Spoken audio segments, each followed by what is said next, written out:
Hey beautiful people, welcome back to our YouTube channel and thank you so much for joining today. So guys, I had an appointment with somebody and I'm going to be sharing something again I have done on this YouTube channel, I think like 5 months back. I understand a lot of us, we are new and we haven't watched most of the videos, and please, I will encourage you to always scroll down the channel to check which universities or which programs or which videos or about which country I talked about, okay, because it's going to help you a lot. If you are new to the channel, my name is Milton. Welcome to our YouTube channel and thank you so much. Please like this video and share it for me, because if you do so, YouTube is going to tell a neighbor, a friend somewhere that there is a good video here, and trust me, if you stay and watch till the end, you would enjoy and you would not regret wasting your time. Here we share value, and without wasting much of the time, let's go straight to the video. I have always said that if you want to apply to Canada, it doesn't matter where you are coming from, it doesn't matter your level of qualification. All you need to have is at least a high school qualification. I mean here O levels or A levels for Cameroonians, WASI certificate for Ghanaians and Liberians and other nationalities, WAEC for Nigerians, and even at that NECO, because there are some schools that equally ask for these certificates. Now, why am I making this video? Someone asked me, Milton, I have a master's degree. Would my visa be rejected because I have a master's degree and I want to go for something below my master's? What she was trying to say is she wants to go for a diploma course. Now, let me explain this again so you understand. Having a master's degree does not mean that you cannot apply for a diploma in Canada. Having a master's degree, the visa officer understands that life can be somehow different. They do understand that you can have a PhD and you decide to go and study something new.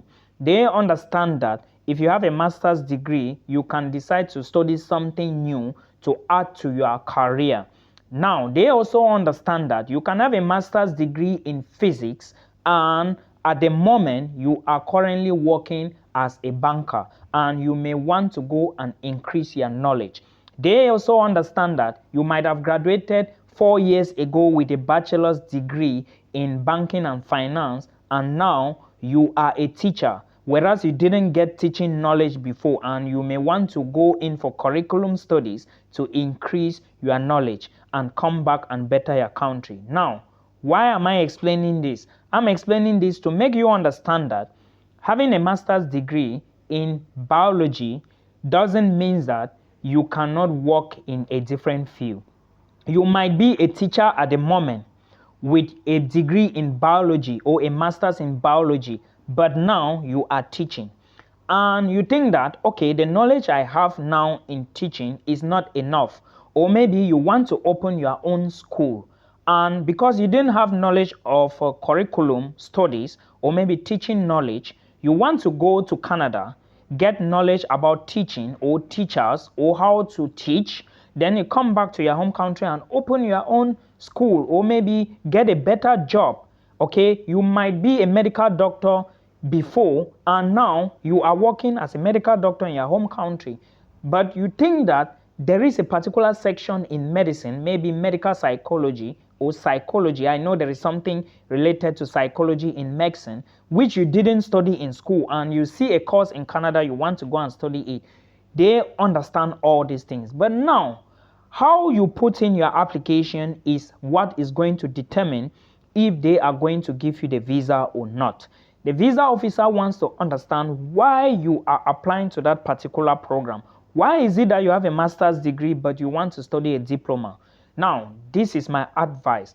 I always advise people that you can have a master's degree and you apply for diploma. There are several reasons for that. One, it may be that the master's you had 4 years ago and what you are currently doing now do not correlate. For example, I already explained to you, if you had a master's in physics and now you are working as a marketer, you have the right to apply for even a diploma in marketing.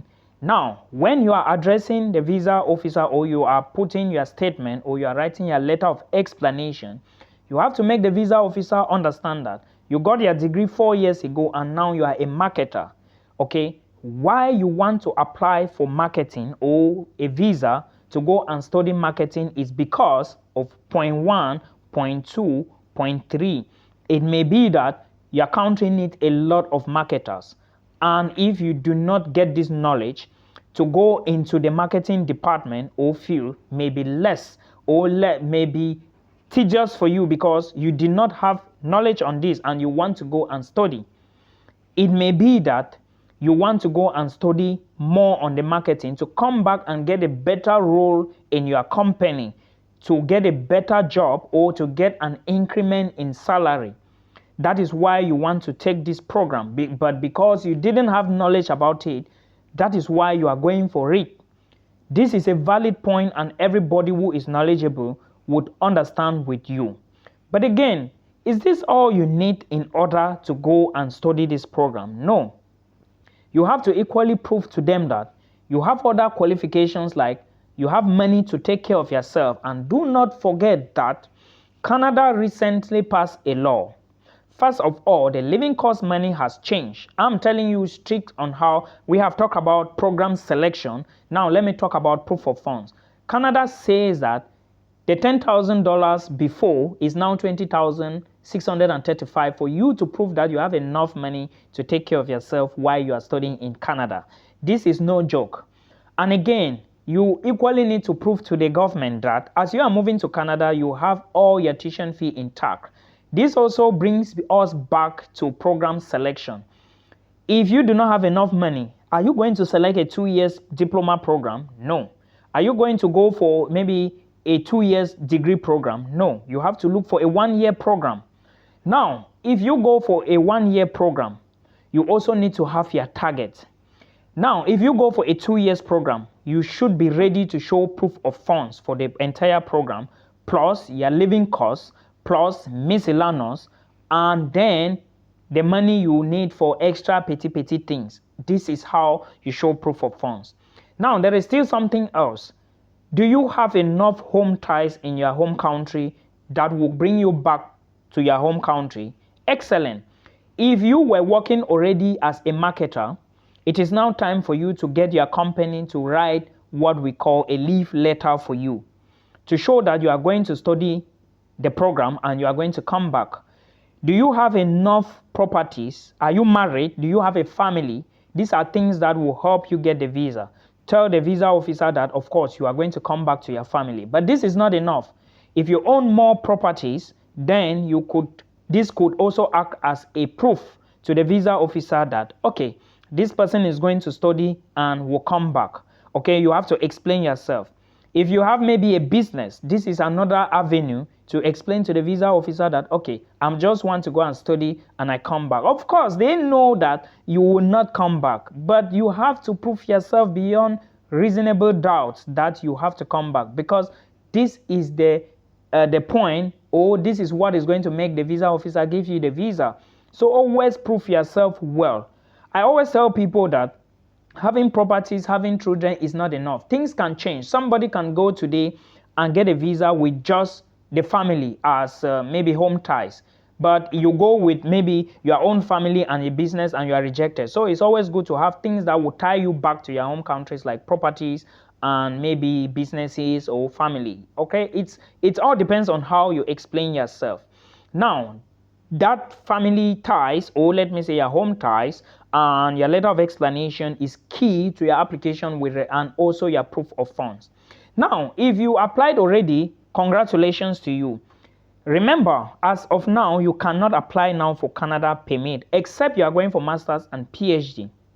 The reason is simple. If you are applying for diploma, you have to wait for what is called an attestation. There are a lot of videos I did about Canada and proof and all those attestation stuff. You have to wait for that.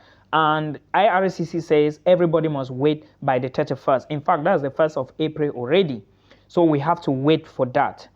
Now, another thing you need to put into consideration is the province in which you are going in to study. I am just dishing out facts. There are some provinces, especially now that there are a lot of laws passed by the Canadian government. In fact, the number of student visas will be reduced. That is something you should put into consideration.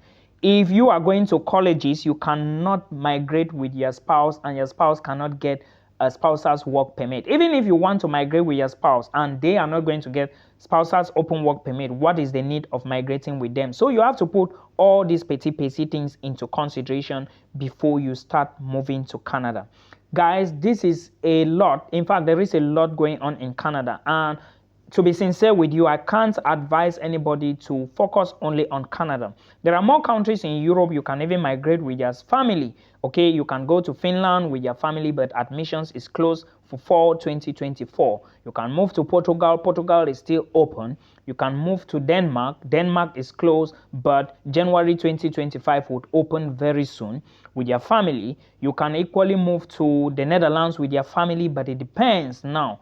And a whole lot, even Austria, you can move to Austria, then later on you bring in your family. Please put your money in order. Sit down and look at your budget. This is the first thing before you plan ahead. It's so important for you to put all this into consideration, and I hope that this video answers the question. Milton, I have a master's degree, will my visa be rejected? No. Visa officer is not interested in what you have. They are interested in what you want to go and study and why you want to study that program at that particular point in time. So you have to be the one to convince them, explain to them why you decided to choose the program and what the program is going to do for you. 3 factors are key in your application for Canada visa application. Like the Canada visa in general, you need proof of funds, solid one, letter of explanation, solid one, and of course your home ties, solid one. I wish you all the best. This is just to answer the question. I hope you gained something from this video. Age is not a problem in Canada. Don't listen to people telling you, oh, you are 40, you cannot. I have someone who is 46. She got a visa with her son to go to Canada. It's not been long, I think last month, and she came to me. I post that screenshot she wrote me, the messages she wrote me. I still have her details. It's on this channel, even on my Facebook pages. So age is not a number. I know people in Canada who are 48 years and they're studying diploma programs. I know someone who has a master's degree, not just one. I know a lot of them with bachelors, they are studying diplomas. Some are MBCC, some at British Columbia, some are in Alberta. I know someone with a master's, like I told you, not even one person, studying diploma programs. Some at Niagara College. I think another one is at Lethbridge. So guys, put all this into consideration and go for it, okay? Just make sure you put everything in order and you pray, and the rest will be history. Till we meet again in another one. Bye.